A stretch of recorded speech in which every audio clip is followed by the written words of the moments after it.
Hello everyone. Thank you for joining us today. We'll proceed later by 2:05.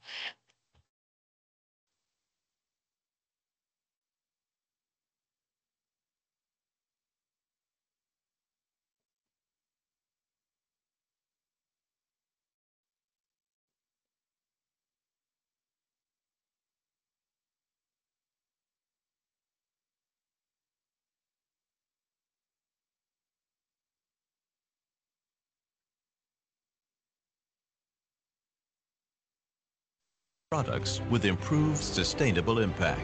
In the modern world, you can find Sika's cutting-edge solutions almost anywhere.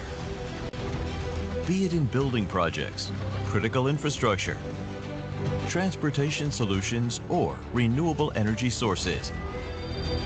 Sika is driving change and powering improved performance, longevity, and sustainability. Wherever you look, you can find Sika going beyond the expected.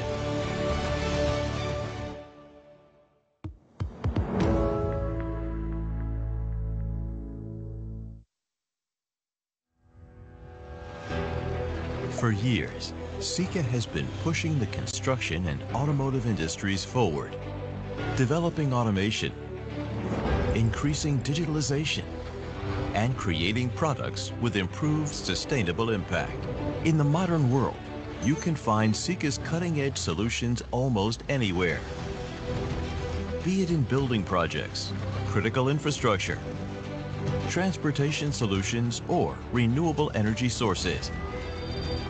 Sika is driving change and powering improved performance, longevity, and sustainability.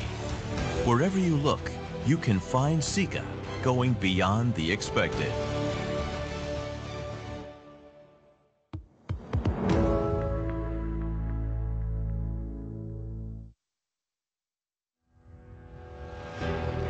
For years, Sika has been pushing the construction and automotive industries forward, developing automation, increasing digitalization, and creating products with improved sustainable impact. In the modern world, you can find Sika's cutting-edge solutions almost anywhere. Be it in building projects, critical infrastructure, transportation solutions, or renewable energy sources. Sika is driving change and powering improved performance, longevity, and sustainability. Wherever you look, you can find Sika going beyond the expected.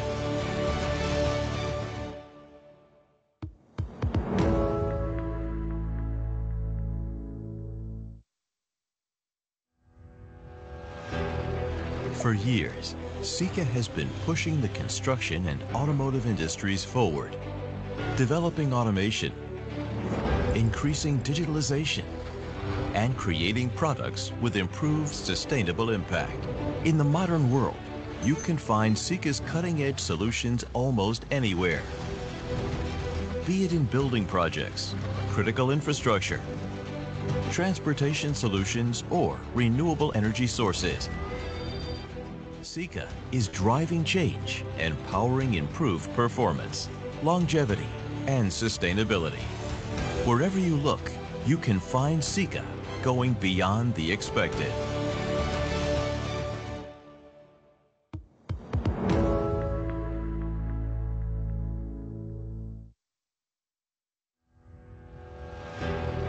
For years, Sika has been pushing the construction and automotive industries forward, developing automation, increasing digitalization, and creating products with improved sustainable impact. In the modern world, you can find Sika's cutting-edge solutions almost anywhere. Be it in building projects, critical infrastructure, transportation solutions, or renewable energy sources.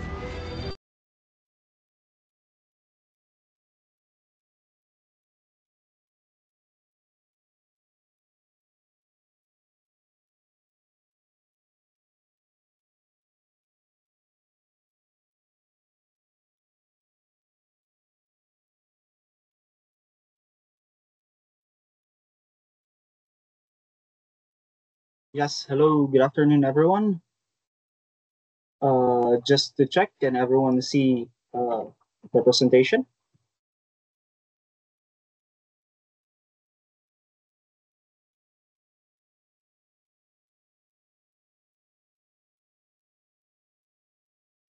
Hello? All right. Yes, Okay, sir. so Kita po. yeah, good afternoon, everyone. My name is Ken Chito Marte, but you can call me Chito for short. This presentation is all about chemical injection underground, but the majority of the knowledge that you will obtain here can be used also on surface injection, especially on slope stability.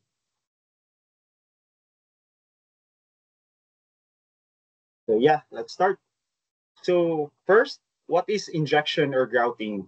So by definition, injection is the introduction of a material with pressure into the ground or a structure with the goal of water stopping, consolidating, repair, and filling of voids and cracks. Now, this definition applies both to cementitious injection and also to chemical injection. So why do we inject into underground structures? First is the priority of this one is basically to establish safety for all the workforce that's working underground. So dangerous situation in tunnels and mines are uncontrolled water ingress, rock falls, or total collapse. As you all know that if there's a significant water seepage underground, this can cause the lowering of the strength of the rock mass on the underground, and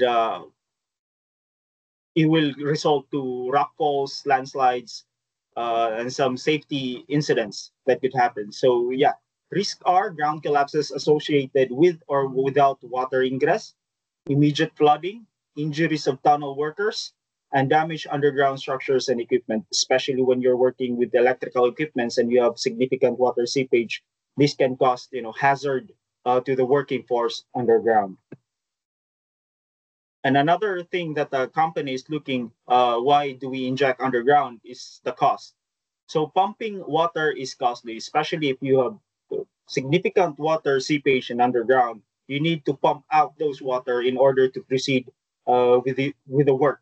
So during tunnel and mine development, during the lifetime of the tunnel and mine, so you will be putting some large pumps inside the tunnel or inside the mines will be working, which will be working 24 hours in terms, and in result, this can cost some money for the company because of electricity, and this can also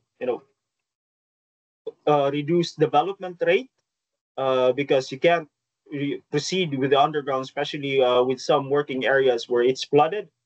You would really need to stop the water before proceeding in order to make a very safe environment for all. Refurbishment work in tunnels and shafts is labor intensive and dangerous, especially on metallic mines where the water is highly acidic, which can cause corrosion to the metals. So the important thing to take note when you're dealing with the injection underground is the right focus, not price per kg, but the total project cost. Because there are a lot of materials that's available in the market. There are some materials that less costly than the other materials, but when you take into consideration the overall cost, some materials, yes, maybe higher per kg, price per kg, but it's much more effective and can solve the current challenges on underground mines much more quickly than as compared to other solutions out there. Like for example, let's just compare cementitious injection with chemical injection. Yes, cementitious injection may, the cost as compared to a chemical injection, especially with a foaming PU, is significantly lower. But if you take into account the reaction time of these materials is very different. So for a cementitious injection, usually the curing time is around 8 to 12 hours. But for a chemical injection, especially with a foaming one, only takes around 30 to 40 minutes, and depending on the kind of accelerator and a couple of factors here and there, you can significantly reduce that curing time.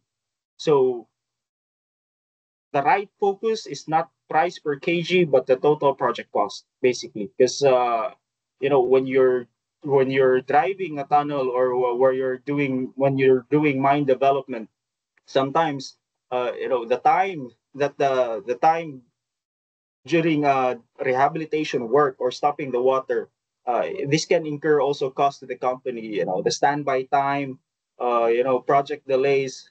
So there's a lot of factors where you need to consider. So just remember, the right focus is not price per kg, but the total project cost. Because at the end, when you take into account all the costs, all the delays, you will see that instead of the company or the client uh, costing too much money, you will see that there's really uh, difference in terms of cost. So why do we inject in underground structures? There's a couple of things: elimination of small drips or massive water inflow. So small drips, sometimes we call this one, nuisance water, which can cause some corrosion here and there, and ultimately the massive water inflow where we need to immediately stop in order to to stop some problems, or to basically to eliminate the problems that's going through with this massive water inflow. So understanding the problem, ground improvement injections.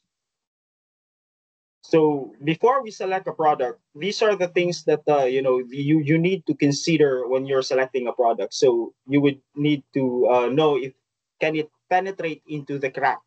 So there's a couple of products that's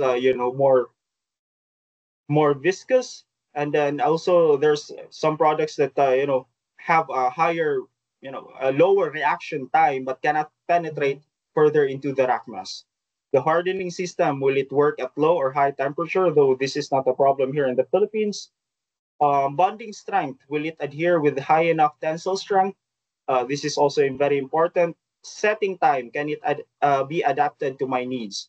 Now, there's we have a product lineup here in Sika, which you can control what's the setting time of the of your material, because sometimes when you're doing chemical injection, you would need really to adjust that setting time depending on the current site conditions. It's not always that you would need a very fast reacting time, because this one can cause also problems during injection. Like for example, you're doing injection and then you have a very fast reacting time, but the crew is not well equipped in terms of knowledge, or the equipment that you are currently using cannot do a very fast reacting time. So the effects of this is that lines will be blocked, probably pump will not be working properly anymore after that injection. And then if you think about it, you have already drilled the hole, especially with holes that are of deeper length, you will lose that hole ultimately. So it's very important that you have a product that can be adjusted. The reaction time can be adjusted depending on the site conditions. Sometimes also you would need a product that would react very quickly, especially with high water ingress. We're talking about 1 cubic meter per minute, 2 cubic meter per minute. So you would need a very fast reacting product that could eliminate wastage during injection. Because when you do injection with high water ingress, you will see that when you have conducted already the injection, you will see materials that's seeping through other cracks, or the water seeping through on other areas, because you are stopping one area and then you're doing that injection, and you will see the water starting already to to transfer, to migrate to another area. And once that water starts to migrate to another area, chemical will follow. And when you have that material seeping through already, you would need a material that's very fast reacting in order to stop. Because once the material starts seeping through other areas, it would mean that the material is not already penetrating further into the rock mass, but it's already seeping through those areas where we don't want where we don't want the materials to be seeping through there, or to be penetrating through there. So it's a very important thing that you have a material that can be adjusted, during injection or before injection. So elasticity, can it elongate, compress, swell, hydrophobic, will it repel water, hydrophilic, will it absorb water, tack, will it stick to wet or dry surface, and chemical resistance, is it durable under the conditions it's exposed to? And a very important thing, especially with mines, is it environmentally friendly?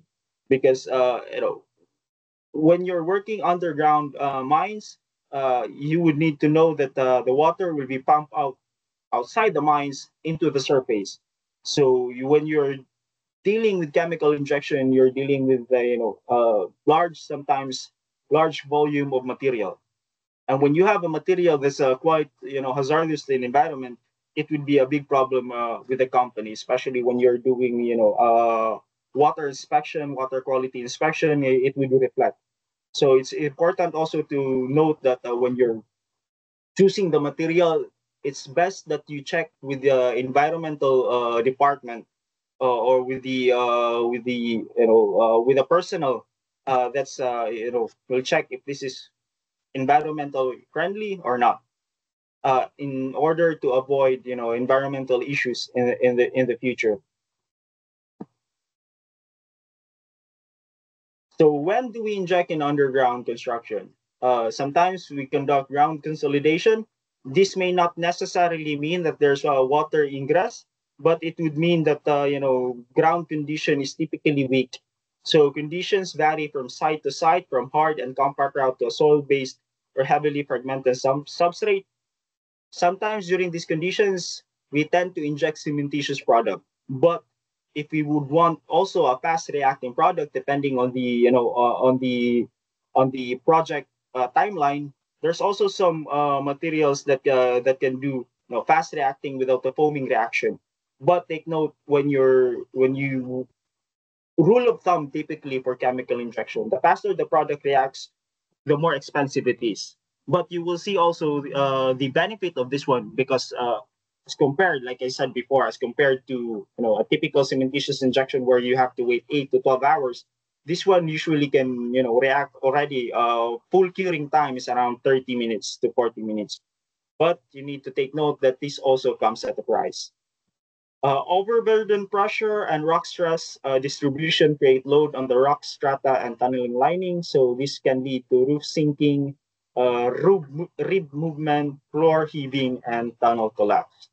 So there are a couple of products that suitable for this one, but for me, it's best when you do injection, especially on ground consolidation. Start with the cementitious product, but if it does not work, go with the chemical injection.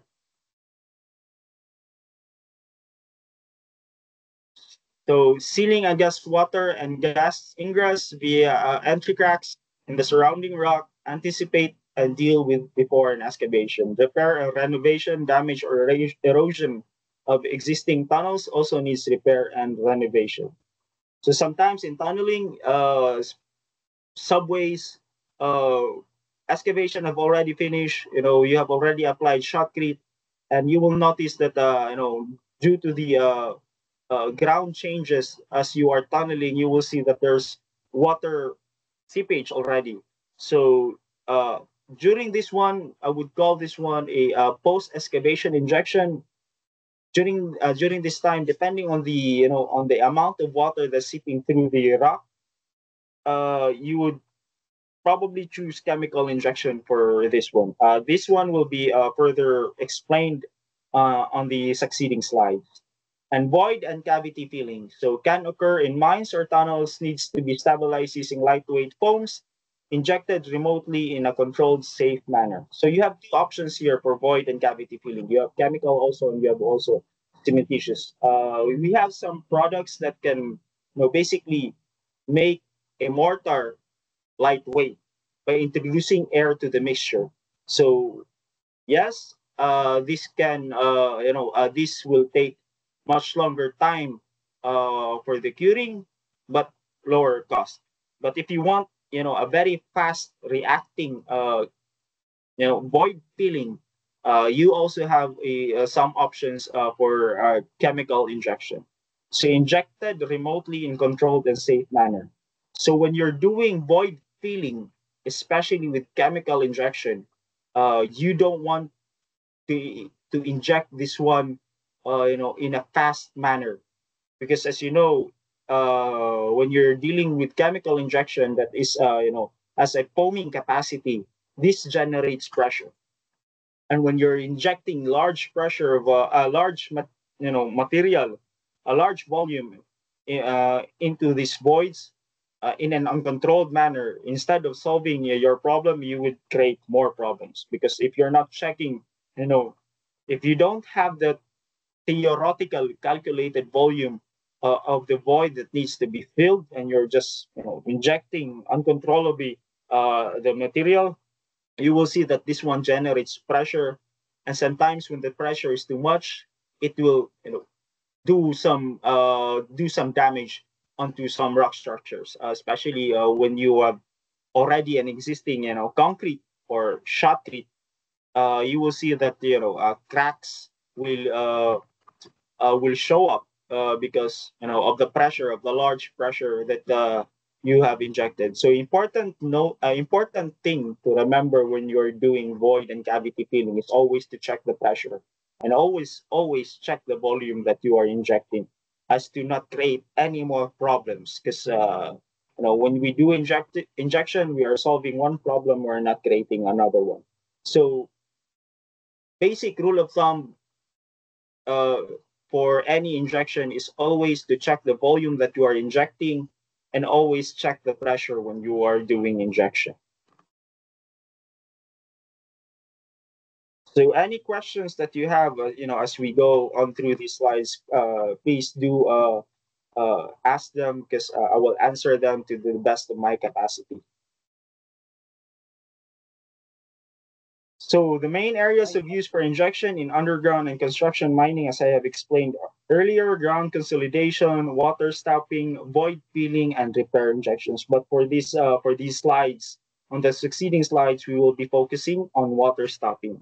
So pre and post injection. Remember those terms, because that's quite important, because basically that will drive you to a situation where will it cost very much, or you will the company will need to spend this much amount of money, because you have done your your due diligence in terms of the water ingress into the underground structures.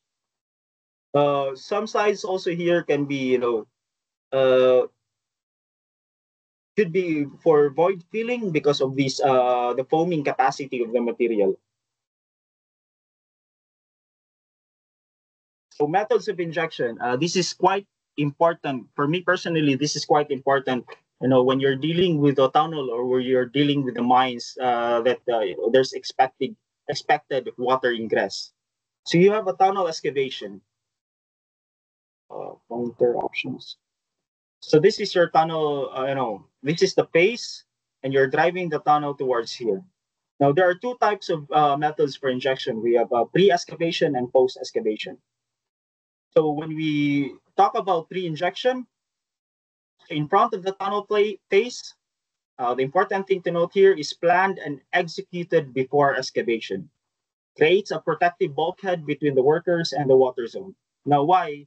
When you do pre-injection, it's much more cheaper than doing a post-injection.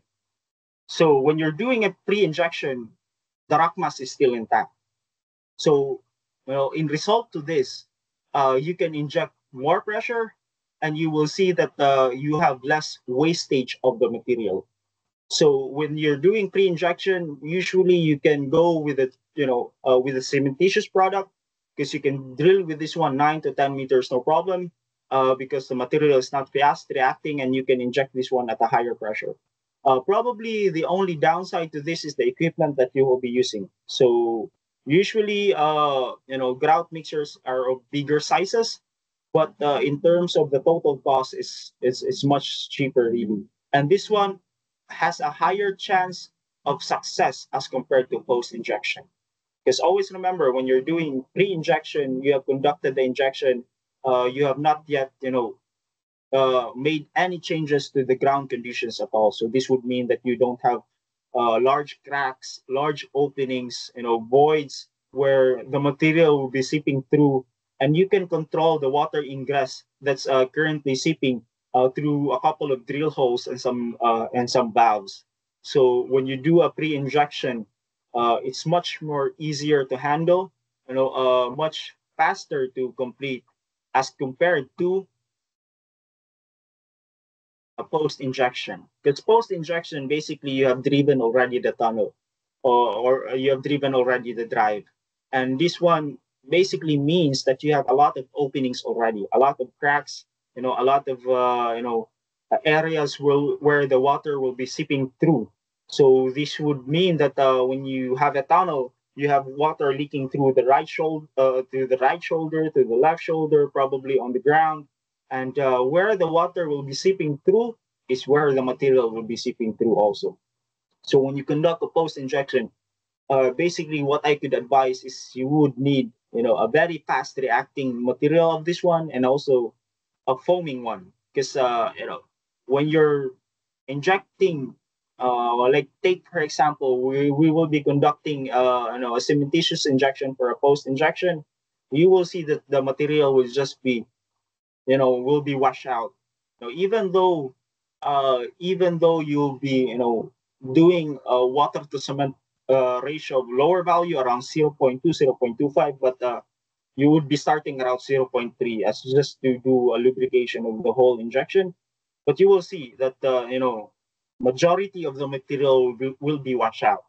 So that's why I would suggest when you conduct a post injection, you would need a foaming material that when you do the injection, and you will see the material starting to seep through those other areas. Yes, probably some materials will leak through, but you will see over time, probably a couple of minutes, that the leakage of the material will lower significantly because it has already reacted to the rock uh, prior seeping through. So yes, for post injection, you would need a fast reacting product, and this would mean higher cost. So behind the tunnel phase, carried out after its excavation when the need arises, a reaction to rock and strata conditions. Now, there's also a couple of things that would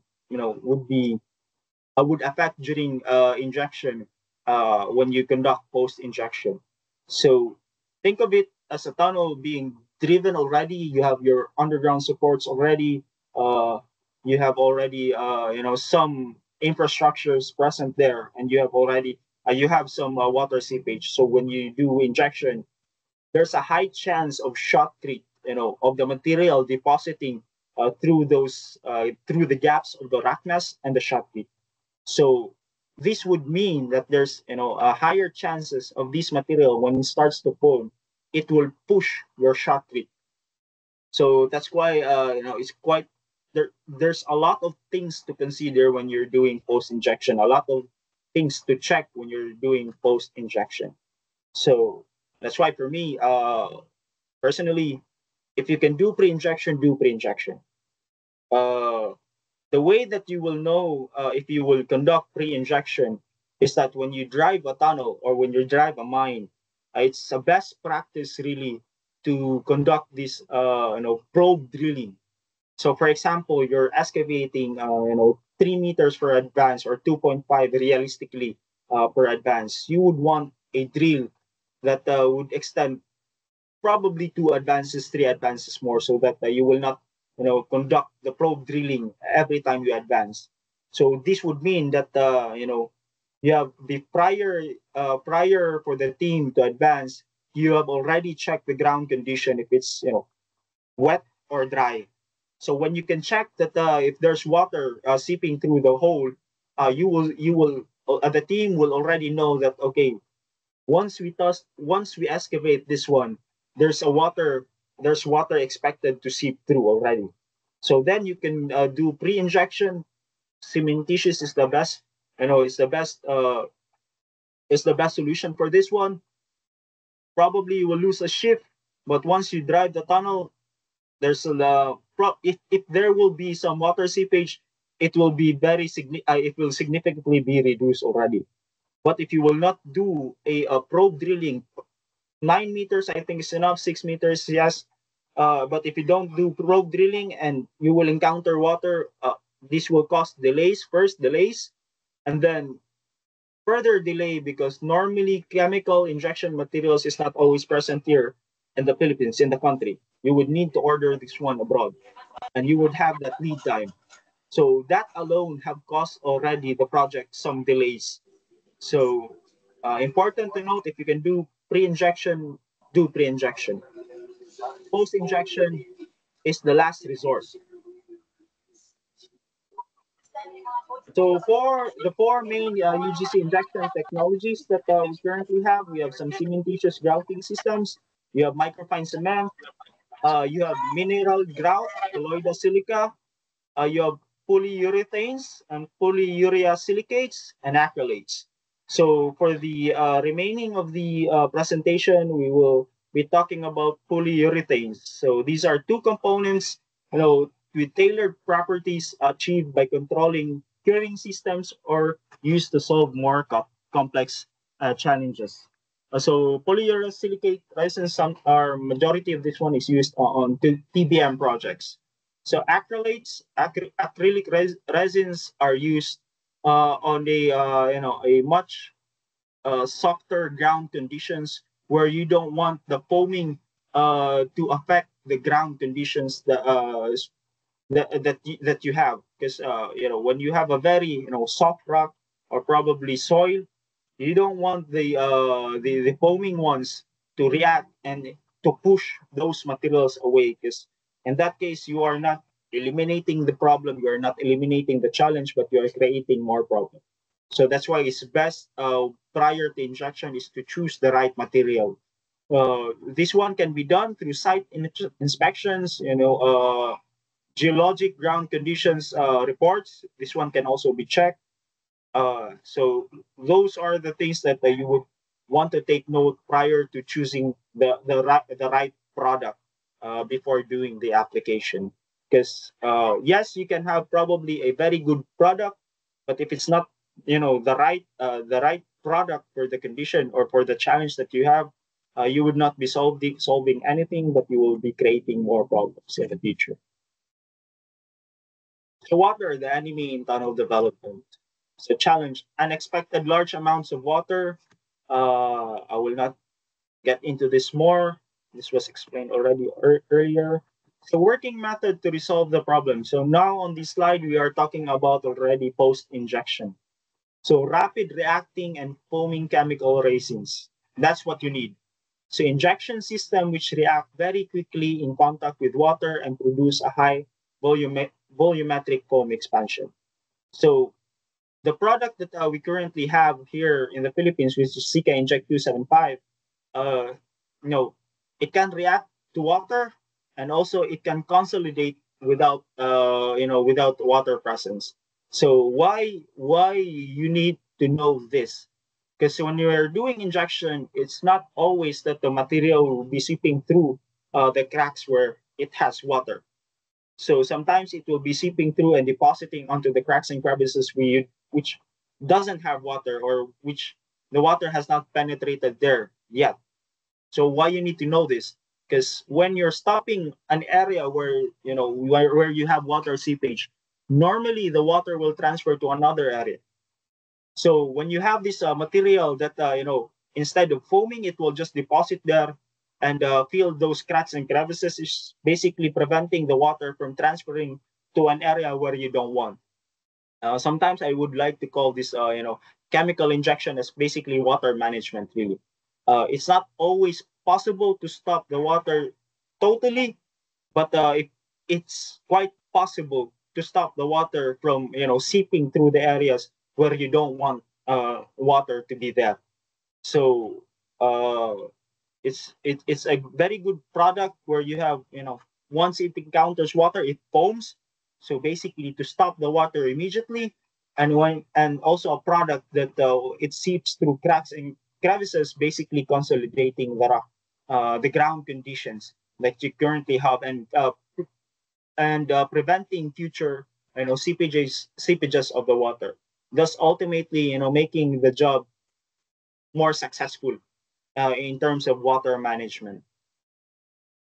So difficult water ingress situations require specially tailored methods, a complete approach with proper drilling equipment and a combination of drainage and injection, as well as appropriate injection equipment setup.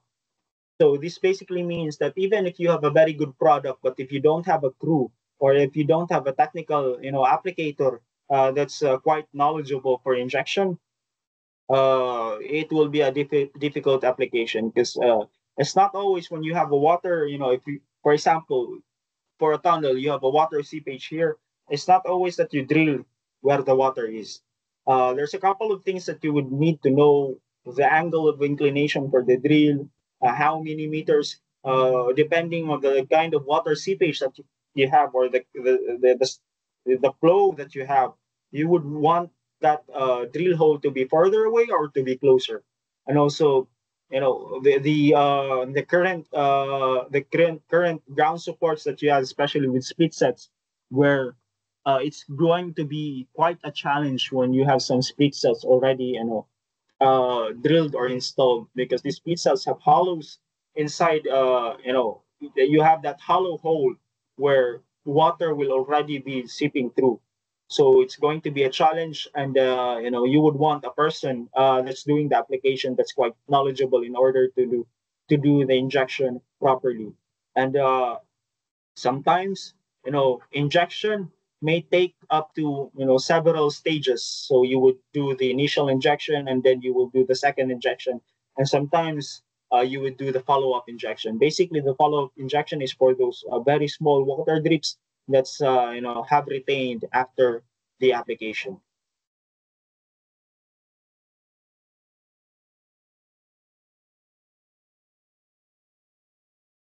So challenges during water stopping injection: high water volume, risk of flushing of the anchored resin. So the things that you can that you can do in order to avoid this flushing out of the anchored resin is basically to decrease the reaction time of the product. Now you can, with chemical injection, you can have you know a lot of things that you can play with in order to decrease the reaction time. You have the mixing components which will be explained further, and you have also the material itself. You can add some types of accelerator onto a part A in order to increase basically the reaction time. So the product reacts once it encounters water, but we can make the product react immediately before entering the rock mass. So those are a very useful product behavior that you would want when you are doing the injection, especially of high water flow. So fracture distribution in rock, high water pressure. Uh, when you're dealing with high water pressure, you might ask, can the product handle the water pressure? uh, the thing that you would want to ask is, can the equipment handle the water pressure? Because the product can be pushed, but sometimes it's the limitation of the equipment that you have. So it's depending on the water flow. You would want to check the equipment that you will be using if it can handle high pressure, because you might have a product that can handle the pressure, but the equipment that you're currently choosing, especially if it's not a piston pump, you will see that it's not really the product that's failing, but it's the equipment itself. So it's a important thing to note also prior to doing the injection is check the materials, the equipment that you currently have. So low rock and water pressure at water temperature. Not much of a problem here in the Philippines because typically higher temperature, the higher the reaction time of the material. So on cold climates, you would want to adjust the material in order to react more quickly. But here in underground mines here in the Philippines, or in the tunneling here in the Philippines, not much of a problem because it usually has a higher temperature. So Sika Inject 275 is a water stopping foaming So permanent stopping of high volume water ingress in underground structure. So this product basically was made for high water volume ingress. So stopping of high water pressure, also suitable for environments with cold water. And as I explained earlier, if this product will not encounter water, it can do ground consolidation. But note that if you're just doing injection for ground consolidation, it's not the best product to use. You have, some options that would be more suitable if you're just thinking about ground consolidation without water stopping. So this video will show the Sika Inject 275, its reaction without water. You will see this one that it will just harden and it will not no,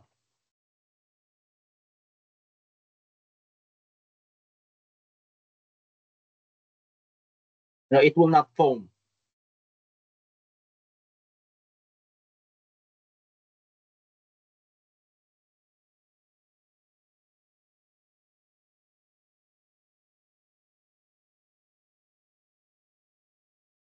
Wait for a minute.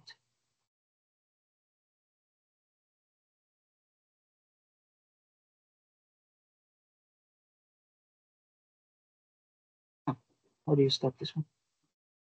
Okay, here.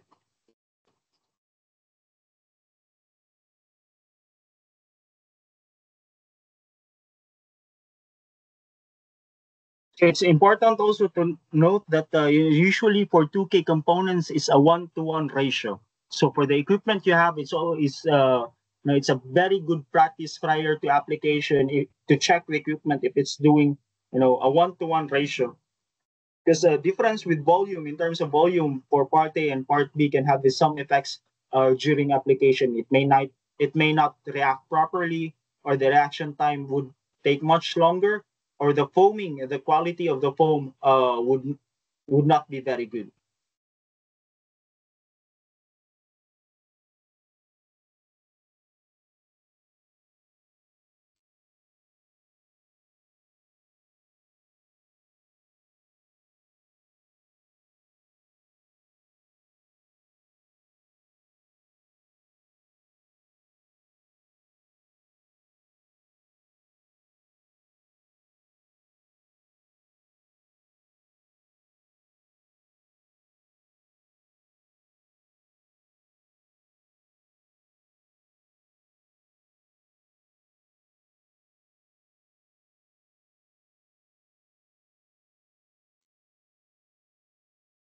As you can see, without the presence of water, it will not foam.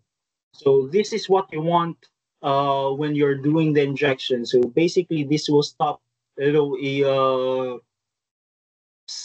seepages in the future once the water starts to transfer because you have blocked already its initial pathway.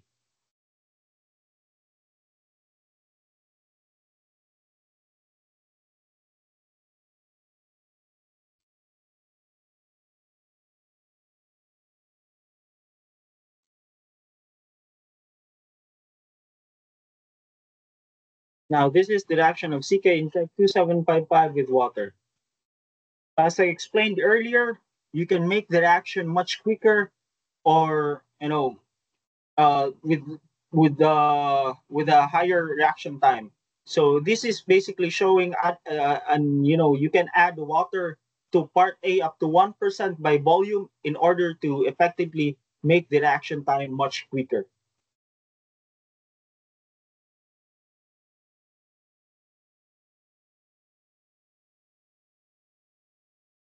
And this one you can do while you're injecting. So basically, when you're conducting the injection and you're starting to see that there's a lot of wastage of the material, or a lot of material seeping through some cracks, you can, during injection, you can add water to part A, and then you can already, eliminate that challenge. No need to no need to change anything with the equipment, no need to change anything with the setup, but just with an addition of water into the part A, uh, you can already make the injection application much easier. So as you can see, the reaction time is quite quick. actually this would be much quicker with the equipment, with the mixing components with the equipment.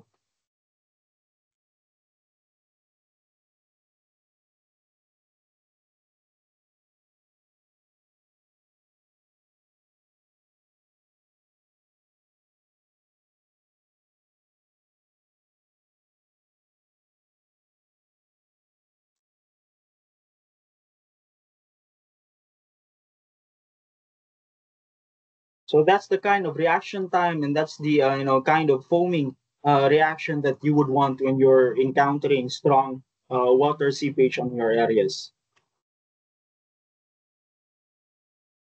So this video basically explains how a chemical injection is done for post-excavation injection.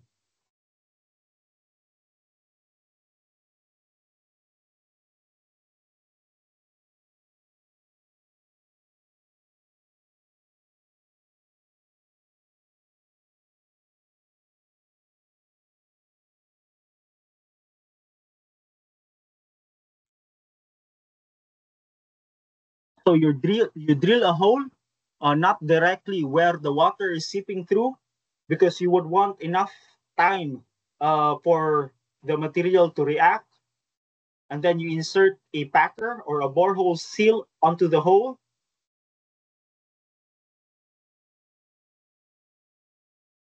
and then you conduct the injection. So on this part of the video, basically this is the mixing element of the equipment. This can compose of static mixers or cross mixers, depending on the type of material that you have.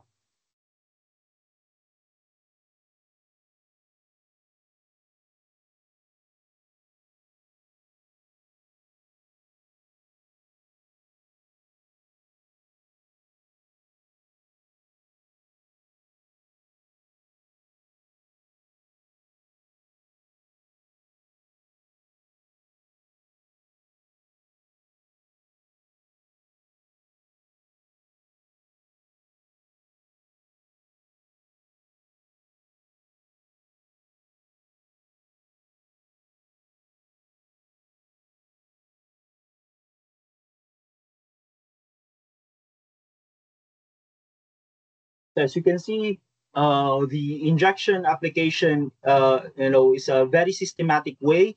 You just don't drill holes anywhere, but you would want this one to be in sequence, as to effectively, conduct the injection at a lower consumption and at a faster rate also. So let's go back here. So this is a packer or a borehole seal. So basically, this is a non-return valve. So this ensures that the material will be pushed through the rock mass and not seeping outside the hole. So usually this one have a 30 bar or 40 bar burst pressure. Basically, it means that once you reach 40 bar, the seal at the end would pop, and then the material can start already pushing through the rock mass. So why do you need a non-return valve when you're conducting injection? So know that starting from this area, your material already has reacted. So part A, part B has already been mixed. So if this one fails, you don't have a check valve here, and the material, once the pressure is too great here, and it starts to push the material back into your system, your whole system, your whole equipment will be blocked. And these hoses, these small hoses, are depending on the length, can be quite expensive, because the capacity of these hoses usually have around 240 to 270 baht. So you don't want those hoses, to be blocked. Though when you conduct an application, it's a best practice really to have always some spare of your whole system. And sometimes when these materials gets back into the equipment, sometimes the equipment itself can be blocked, and can take a lot of time to repair. So that's why packer, this one is a single use, because it's a chemical injection. For cementitious injection, this one is usually called the mechanical packer. Those packers can be cleaned after injection because cementitious takes, cementitious injection takes a much longer time to cure as compared to chemical injection. But for this one, this is sometimes used as a single-use inflatable packer. This can vary in sizes.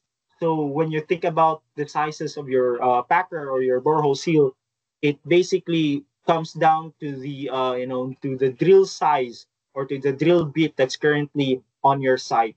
So the sizes of the packer doesn't really affect much the injection, but it's basically it's only constraint is the drill bit size that you currently have when you're conducting your drilling for the injection. So typical length for chemical injection is around 3 meters, effective 3 meters. But sometimes if you want the material to go further, you can go around 4.5 to 5 meters. But you would want also to make the material react not much slower as compared to a material that will react more quickly. So why do you want the material to penetrate further into the rock mass? To make the water stopping application much more effective. If you have high water ingress, if you have high water flow, you would need to do the injection at 2 stages. First stage is basically to stop the water. So you drill 3 meters, make the material react more quickly, and after you have effectively sealed the area, you can do a second injection, which is much, the drill hole or the drill length will be, much longer, and then you can make the material react much, slower as compared to a very quick reaction time. In this case, you will have a very effective water stopping injection application already if you do this stage. Sometimes you conduct this one on permanent structures in underground, and sometimes also in tunnels where there will be some electrical structures present after the injection.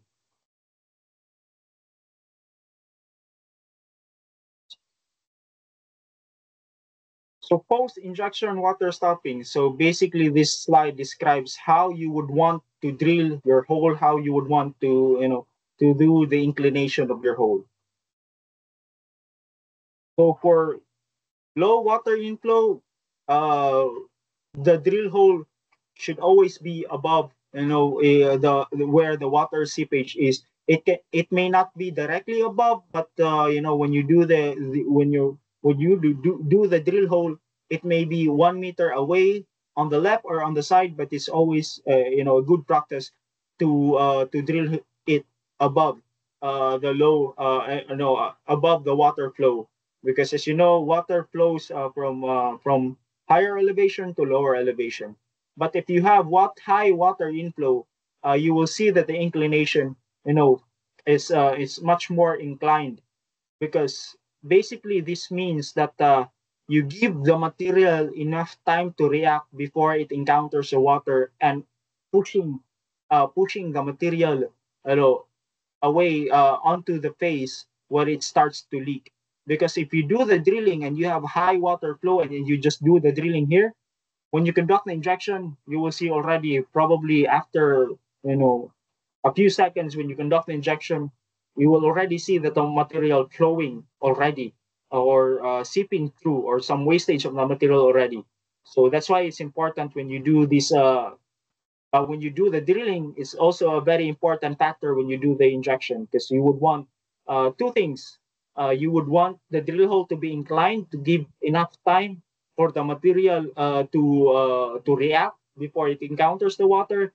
And the most important thing also, you would want your drill hole to encounter the water, because there's no sense really in injecting material, chemical material onto a hole which is dry, because it basically means that once you have injected that material, it's not doing anything really onto the water stopping application that you are conducting.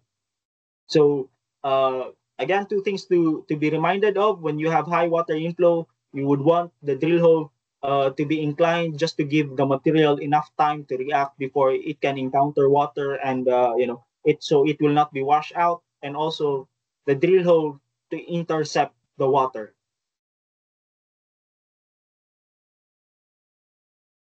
So materials equipment that you will be using, this one basically is just an injection pump, but for me, I preferably use the Desoy Air Power L363CVA. This is a two-component pump which has about around effective pressure at around 260 bar. It can it can withstand that one. Sika Inject Cleaner 23. So basically, this is a oil to clean your lines. So when you do the injection and you have those materials that have already reacted, you would want that material to be pushed away. When you're doing the injection and you're stopping from time to time, because sometimes when you're doing injection and you can see that there's a lot of water wastage already, sometimes you would want to stop for a few minutes in order to material to react more before you push another material. So when you're doing those stoppings in between during injection, you would also want a material that will push these the chemical that have already reacted away from your from your hoses in order to avoid blockages. That's why it's very important also to have a cleaning agent when you conduct injection. And of course, the Sika Inject 275, the PU chemical grout, and the packer to seal hole when injecting prevents material to escape from color. So packer usually, when you order packer, it usually means if you have, the number of holes that you would want to drill is the number of packers that you would want to order. But for me personally, I would want some extra spare for the packers, because sometimes, especially with poor ground conditions, you would want to employ a double packer system in order to effectively seal the hole. Because there are some grounds where you have drilled a hole and then you inserted the packer, and once it starts to expand, the ground also expands with the packer. So sometimes you would want to have extra amount of packer in order to do some mitigating measures in order to avoid excessive wastage of the material. So this is equipment that you will be using for the chemical injection. So basically, you would want an equipment that is a piston pump in order to it can push the material with higher pressure, and it can handle also water ingress with higher pressure. So like I said earlier, sometimes it's not the constraint with high water inflow is not of the material but of the equipment that you are using. So this is the mixing head. Basically, this one where the material part A and part B will be mixing, and this is where you would control the material also. So there's you have your one-way valve, basically to to prevent the material from to prevent backflow of material and blocking your lines. You have either static mixer here or cross mixers. Uh, these valves that would control your part A and part B. Uh, Not basically controlled, because the pump always have this 1:1 ratio, but you close these valves sometimes when you notice that there's already backflow. So you have the injection hose, this one. So this is a flexible hose. You would want a flexible one in order for the personnel conducting the injection, to be safe. Because when you're doing injection and you're doing high pressure injection, you don't want your personnel to be standing directly in front of the packer. Because once that packer fails and it has high pressure, it would shoot out from the hole. So you would want a flexible hose that if your packer is for example you're doing injection and the packer is here, you would want your personnel to be further away. That's why you would want a flexible hose in order to make the situation much safer for the personnel, because sometimes equipment fails, sometimes material fails, and it's always very important to have that safety precaution also. uh, other times you could have some chains to be wrapped around the around the injection lens or the packer.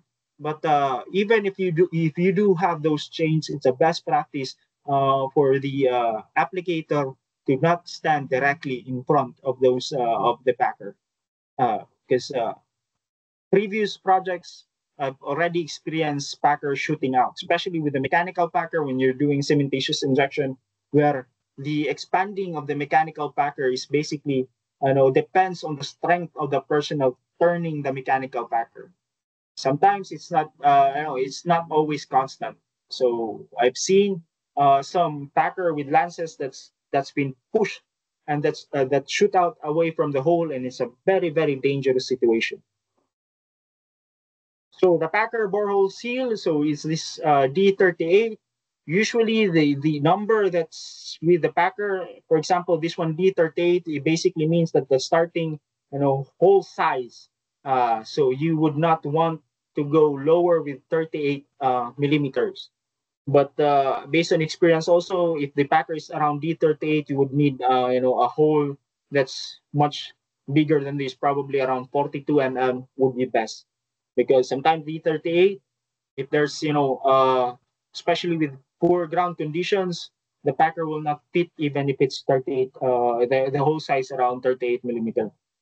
So as I advance before it reaches its burst pressure, so this one can expand up to 56 mm. So this 56 mm doesn't mean that it can fit up to 56 mm hole. No. If you have a hole that's around 50 to 51 mm, you have already lost that effective seal, or that effective pressure that would prevent the packer to be pushed out from the hole. So usually you would want to drill around less than 50 mm for this one. So it's the same as other packers at the sizes for 60, 80 mm. You don't want a hole that's closer to its highest expansion, as to get that effective pressure which will hold the packer in place, because especially when you're doing high water pressure injection, it's not a good idea to drill larger holes that's closer to the highest expansion rate of the packer. So injection for water stopping for Sika Inject, features and key benefits, basically your foaming and your high reactivity time. So without water, hard, rigid and compact material provides structural strength and rigidity, especially if it has not reacted with the water. Product performance, highly adjustable during, even after injection or before injection. You can adjust the product performance on reaction time. So this is also very important. Injection stop criteria. So you have already conducted the injection, but there's a couple of things that you would want to know when you're doing injection. So persistent leaks. Yes, you have already increased the reaction time of the material to a much quicker reaction time, but you still notice some persistent leaks. So it means that the material is not already pushing through onto the rock mass. It means that it's already been pushed back. It would mean a couple of things. Probably the lines is blocked, or the pathway of the material onto the rock mass was already blocked or is already filled, or you probably during injection have stopped much more longer than required to. That's why the material deposited have already hardened. So persistent leaks, if you have significant persistent leaks, you need to stop, because this only means that you're wasting the material that you're currently injecting. You're not doing anything already onto the in terms of solving your challenge. So the nominal injection volume is reached. As I have discussed earlier, it's best to have a theoretical volume of the material that you would want to inject, because this will give you some ideas already. If you're currently injecting, and for example, you have calculated around 2 sets, 25 liters each, so around 100 liters of material needs to be injected in this hole theoretically, but you have already injected probably around 4 sets. So that's around 200 liters already. you will give this one a couple of things already to note. It probably is that you have voids on the rock mass, or the material is seeping through other places. So with this one, if you have a volume in mind during injection, you can react effectively, and you can make necessary changes during the application. So it's always best practice to have a volume in mind when you're doing injection. And the probably for me the most important thing is an increase of more than 20 to 30 bar pressure during injection. You have a working pressure is around 30 bar, so you have that gauge. So usually for injection, especially with the piston pump, it moves. But once it stops and then it increases to 20 to 30 bar pressure, stop immediately. It basically means probably you have a line block, you have already injected enough material to effectively seal the rock mass, and the other thing is that you're starting to push the rock already. Now, when you're starting to push the rock, you have created new cracks and crevices for the water to push through, and you have significantly reduced the strength of your rock.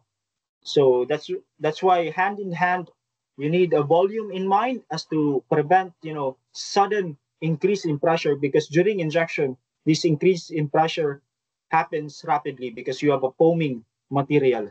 So when you have a volume in mind and you have, for example, you have thought about two sets of material to be injected onto the ground, and you have already reached two sets. So after the two sets, you would want to keep an eye on the pressure as to not inject more material needed that's not needed onto the rock mass, and you would effectively eliminate this instance of 20 to 30 bar pressure. But when you're doing also injection, it's always a good practice also to take note of the surroundings, to take a look of the concrete, of the shotcrete, of the ground supports around where you are doing injection. Because if you notice some movement, especially with shotcrete, you would need to stop, because it basically means that the rock is either the shotcrete is being pushed out or the rock is moving, and those are very bad things when you're doing injection application. Now, this one also means this other thing is several releases of pressures are detected.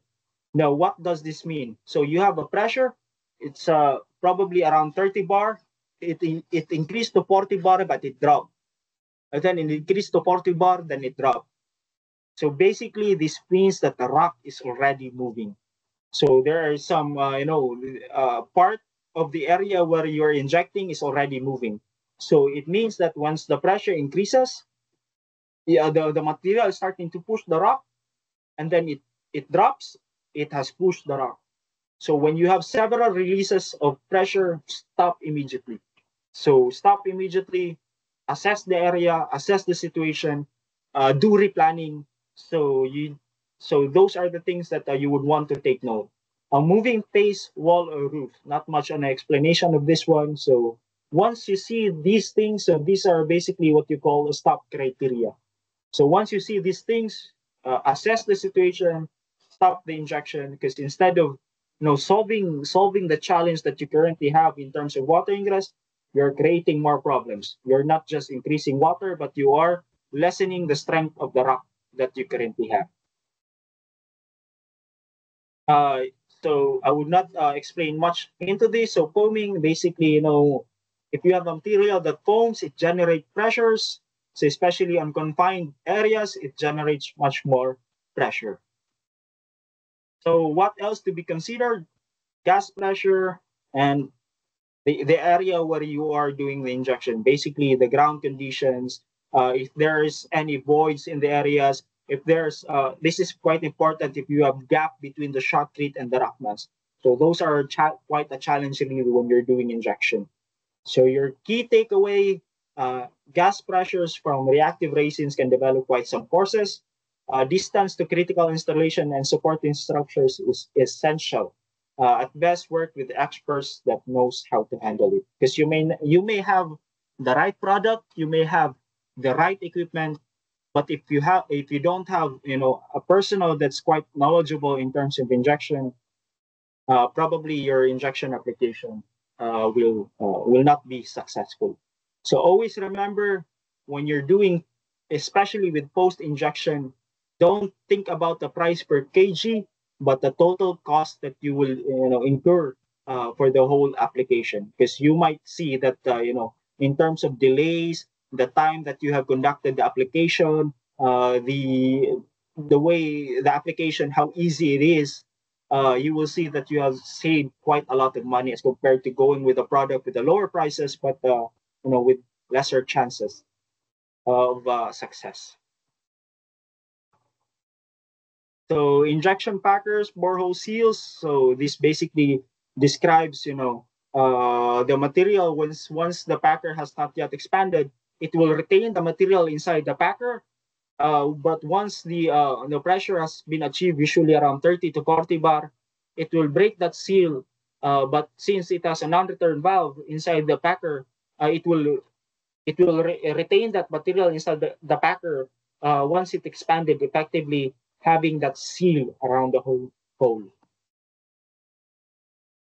So yes, thank you everyone. That's it for the presentation. If you have any questions, please go ahead, shoot.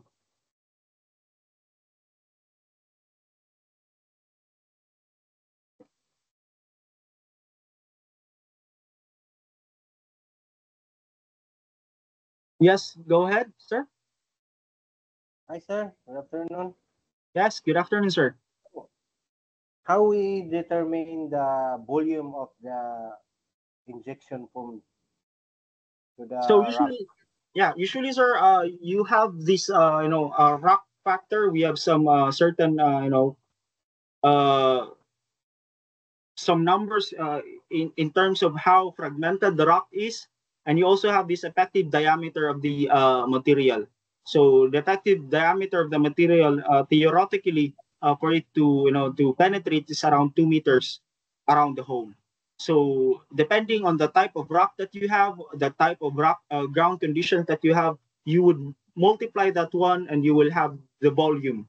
So uh, just take note that just think of it as you have a cylinder, the volume of the cylinder, and then you would multiply it to a certain number, and then you will get a much lower volume of that calculated, and that's your volume needed for the injection. And I can happily assist you with that, sir, in terms of if you have some volume calculations in term for injection purposes. Thank you, sir. You're welcome, sir.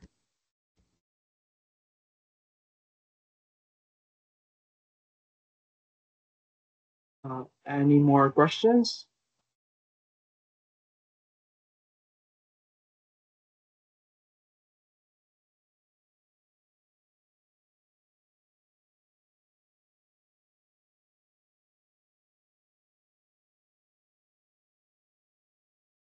Yeah, I think Wensi, I don't think we have any more questions.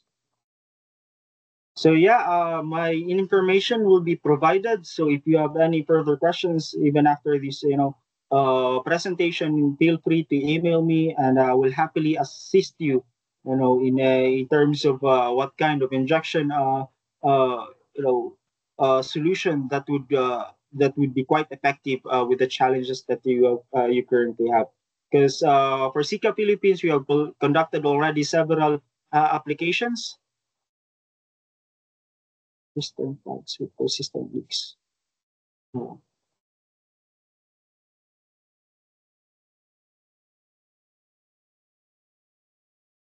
We have done some applications with this one, but it depends on the leaks basically, and the how much the material can travel before it starts to leak. Sir, feel free to email me, sir. So as I can see, so I can see what this challenge really is, and I can have a closer look in order to answer you more accurately. If I can have some pictures, some videos of it, just to just for myself to know if it can be possible or not. because maybe there could be another product that will be quite effective for this challenge.